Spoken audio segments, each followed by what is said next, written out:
Greetings and welcome to week 2 of our Mapping Our World course. Joseph Kursky here, your instructor. Remember that a few times I've asked, hey, haven't all the maps been made already? I promised you we would pick apart the answer. Well, last week you sketched a map. That map had never been made before. As a sketch, most likely, if just existed in your own mind. Another example is what we will do this week, digging into 4 web mapping applications.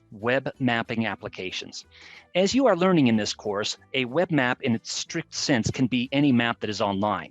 These include many maps that are in static form.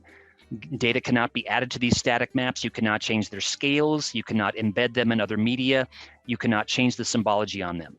They include such formats as JPEG, PNG, PDF, that is, they're stored as images.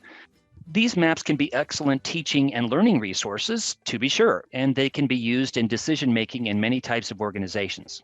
This course, however, will focus on interactive maps, maps that have been created by and served in a geographic information system, or GIS. Most aspects about these maps can be changed by anyone with GIS tools, and sometimes they can be changed in a simple web browser without GIS tools. The symbology, scale, locations, data, and just about everything else about these maps can be changed and adjusted by the user of the maps, and thus they are more powerful than static maps. A subset of these interactive web maps are web mapping applications. These are created by those with GIS tools, and you students in this course will create your own as well. Stay tuned. These include maps with animation play buttons that you may have seen, allowing time to be viewed easily, maps allowing 3D profiles across terrain to be created by just drawing lines across sections of the world, multimedia maps called story maps, and many more.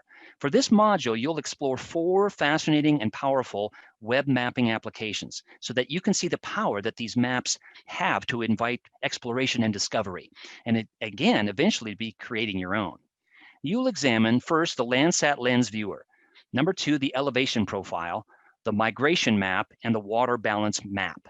These 4 are a few of my favorites and what I find to be most useful, and also those that I think illustrate well the connection of GIS to IT, or information technology forces, such as data feeds from the Internet of Things.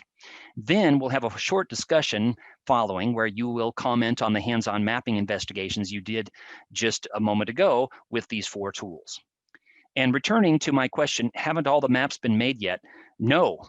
These web maps are perfect examples in the sense that they are continually updating. They are based on current information or near real-time information, and the maps that you or I make with these tools is different today than they were last week, or in some cases, an hour ago.